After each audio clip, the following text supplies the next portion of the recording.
विश्व मराठी संमेलन 2024 यंदाचं हे दुसरं वर्ष आहे आणि आपल्यासोबत जोडले गेलेत राहुल रानडेजी।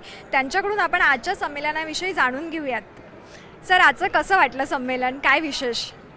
मला एकतर खूप आनंद होतोय की महाराष्ट्र सरकारने मराठी भाषा विभागाने असा एक कार्यक्रम केला आहे आणि मला एवढे मराठी बंधू भगिनी भेटले इथे जे जगाच्या कानाकोपऱ्यात आलेत। अमेरिका, फिनलंड, जर्मनी, UK, मग इथले तर आहेतच महाराष्ट्रातले, पण मला खूप आनंद झाला आहे बघून। सुंदर नियोजन आहे या कार्यक्रमाचं आणि मराठी भाषेचं संवर्धन करण्यासाठी ह्याच्या इतकी चांगली गोष्ट नाही आहे। मला वाटतं की उत्तरोत्तर ह्याची जास्तीत जास्त प्रगती हो आणि हे दुसरं वर्ष आहे, अशी अनेक वर्षे हे विश्व संमेलन चालू राहो। सर, मराठी भाषा कुठे लोप पावत चालली असं वाटतं का आपल्याला? मी अगदी प्रामाणिकपणे सांगू का, मला नाही तसं वाटत। कारण आपले राजसाहेब आहेत, त्यांचा आग्रह असतो मराठी, तर आज त्यांनी एक फार चांगला संदेश दिला की तुम्ही कोणाशी मराठीतच बोला। समोरचा माणूस कुठल्याही भाषेचा असेल, तुम्ही त्याच्याशी मराठीच बोला। आणि खरं म्हणजे हे मी पहिल्यापासून खूप आधीपासून मी पाळतो। म्हणजे अगदी मी परदेशात गेलो तर तिथल्या माणसाची, गोऱ्या माणसाची मी मराठीत बोलतो आणि ते त्यांना कळतं। याचं कारण मी सांगतो, तुम्ही जेवढे चांगले तुमच्या भाषेमध्ये, तुमच्या मातृभाषेमध्ये व्यक्त होऊ शकता, तेवढे तुम्ही दुसऱ्या भाषेमध्ये नाही होऊ शकत। त्यामुळे समजा मी कोणाला काकू जरा पाणी मिळेल का असं अगदी कुठल्या अमेरिकन बाईला म्हणलं तरी तिला ते त्या हावभावावरनं समजतं। तर मग आपण आपल्या मुंबईमध्ये किंवा महाराष्ट्रामध्ये कुठेही जा तुम्ही, तर कशाला वेगळ्या भाषेत बोलायचं? आणि माझ्या मते तुझा जो प्रश्न आहे की लोप पावत चालली आहे का, तर मध्ये मला आता वाटतं की आता काही जास्ती त्याच्याबद्दल लोकांच्या मनात अशी भावना निर्माण झाली, म्हणून आज केवढे लोक आले त्या संमेलनाला।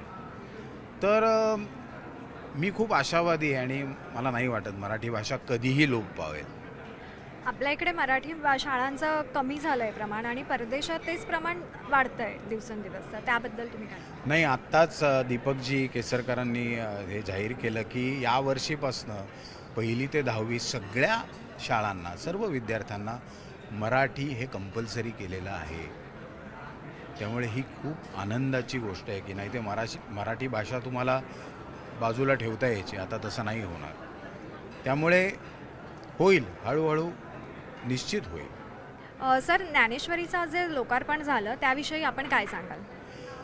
माझ्या मते मी खूप भाग्यवान आहे की मला इतका मोठा प्रकल्प करायला मिळाला ज्ञानेश्वरीच्या श्राव्य पुस्तकाचा। आणि खूप मोठं काम होतं, पण अर्थात आणि ते एकट्या दुकट्याचं माझं एकट्याचं काम नाही आहे। 50-60 लोक माझ्या मागे होती, कारण ज्ञानेश्वरीमध्ये 9033 ओव्या आहेत।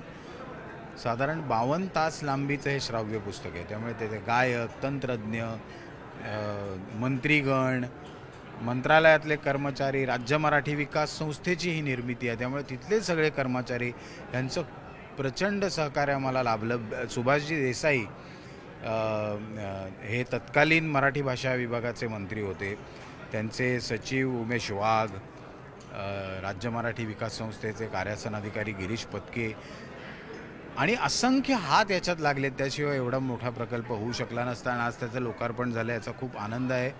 ज्ञानेश्वर माऊलींच्या कृपेमुळेच हे झालं असं मी समजतो। सर, आमच्या प्रेक्षकांसाठी एखादं सुंदरसं गाणं सादर कराल का?